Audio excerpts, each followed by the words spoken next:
खिलाफ कूटनीतिक और आर्थिक कदमों के बीच एक बड़ी खबर आ रही है। पाकिस्तान के साथ तनाव के बीच रूस भारत के साथ आ गया है। राष्ट्रपति पुतिन ने प्रधानमंत्री मोदी को फोन किया। उन्होंने भारत के पहलगाम में हुए आतंकी हमले की कड़ी निंदा की। राष्ट्रपति पुतिन ने निर्दोष लोगों की मौत पर गहरी संवेदना जताई और आतंकवाद के खिलाफ भारत को पूरा समर्थन देने का वादा किया। उनकी कल्पना से भी बड़ी सजा मिलेगी। पाकिस्तान में डर लगातार बढ़ता जा और ये साबित करती है कि रूस ही एकमात्र ऐसा देश है जो भारत के साथ हर मुश्किल घड़ी में खड़ा होता है।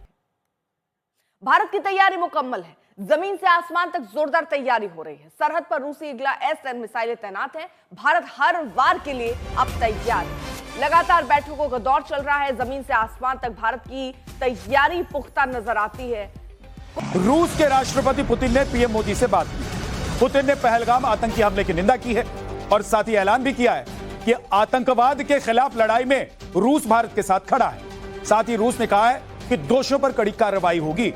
पुतिन ने कहा है कि पहलगाम के गुनहगारों को कड़ी सजा मिलनी चाहिए।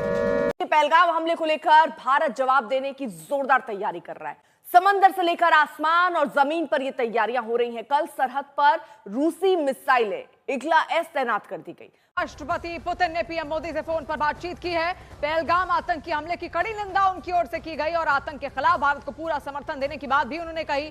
दोनों नेताओं ने रणनीतिक साझेदारी को और मजबूत करने पर सहमति यहां पर जताई है। देखिए, आपसी सहमति ऐसे वक्त पर जब तनावपूर्ण माहौल पूरे दुनिया भर में बन रहे हो, भारत और पाकिस्तान के बीच में बन रहे हो, तो भारत का पूरा प्रयास है कि वो अपने दोस्तों को अपने साथ यहां पर रखे। प्रधानमंत्री नरेंद्र मोदी और गृह मंत्री अमित शाह के बाद कल रक्षा मंत्री राजनाथ सिंह ने भी कह दिया कि पहलगाम आतंकी हमले की साजिश रचने वालों को छोड़ा नहीं जाएगा। पुतिन ने कहा कि इस जघन्य हमले के दोषियों और उनके समर्थकों को सजा मिलनी चाहिए।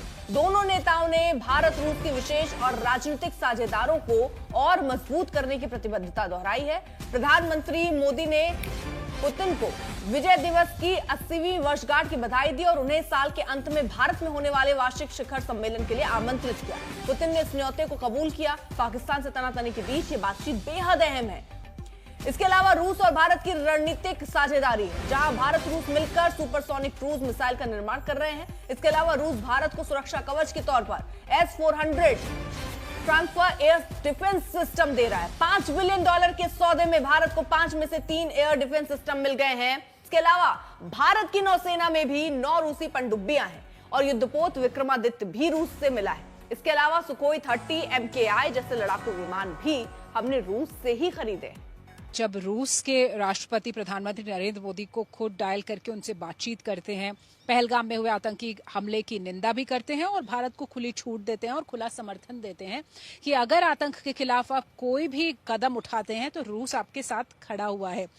मॉस्को में पाकिस्तान के राजदूत ने पहलगाम में 22 अप्रैल को हुए आतंकी हमले के बाद भारत के साथ बढ़ते तनाव को कम करने में रूस की मदद मांगी है और इस हमले में 26 लोग मारे गए हमारे। और एक इंटरव्यू में राजदूत मोहम्मद खालिद जमाली ने कहा कि रूस की भारत के साथ विशेष रणनीतिक साझेदारी है और पाकिस्तान के साथ भी उसके बहुत अच्छे संबंध हैं।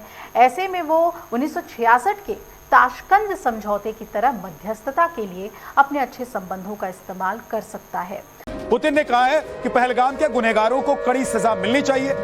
रूस ने भारत को पूरी मदद का भरोसा दिया है। आप इसका मतलब समझ रहे होंगे कि रूस ने जो भरोसा दिया है उसका मतलब क्या है।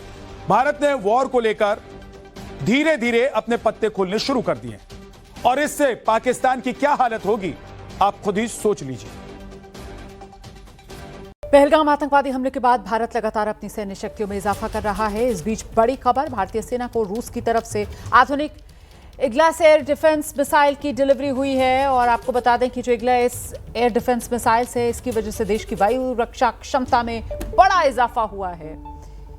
इसकी रेंज करीब 6 किलोमीटर यानी 6 किलोमीटर के दायरे में ये मिसाइल दुश्मन के ड्रोन्स को, फाइटर जेट्स को, हेलीकॉप्टर्स और मिसाइल्स को मार गिरा सकता है। तो इग्लास मिसाइल सिस्टम की रूस से डिलीवरी।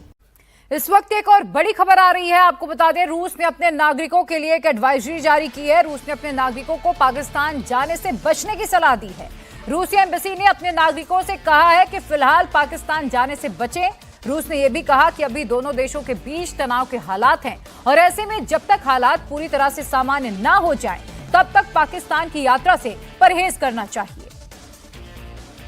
इस्लामाबाद में रूसी दूतावास की एडवाइजरी सामने आई है। दरअसल पाकिस्तान को एक के बाद एक कई झटके लग रहे हैं। रूस नहीं चाहता कि किसी भी कीमत पर रूसी नागरिक पाकिस्तान जाएं या पाकिस्तान की तरफ रुख करें। यह पाकिस्तान के लिए बहुत बड़ा झटका है, क्योंकि अब कई देशों की यह फहरिस्त इसी तरह से बढ़ती जाएगी। इतना कहा जा सकता है कि आतंकवाद को लेकर जिस तरह से पहलगाम को यहां पर पाकिस्तान का पूरा साथ मिलता नजर आया, स्वतंत्रता सेनानी करार पाकिस्तान इन आतंकियों को देता नजर आया, उसके बाद एक के बाद कई बड़े देश जो हैं वो सीधे सीधे भारत का साथ दे रहे हैं और भारत के साथ कंधे से कंधा मिलाते हुए पाकिस्तान और आतंकवाद की कड़ी निंदा कर रहे हैं। ऐसे में अब रूस ने भी साफ कर दिया है एडवाइजरी जारी करके कि कोई भी रूसी नागरिक पाकिस्तान ना जाए।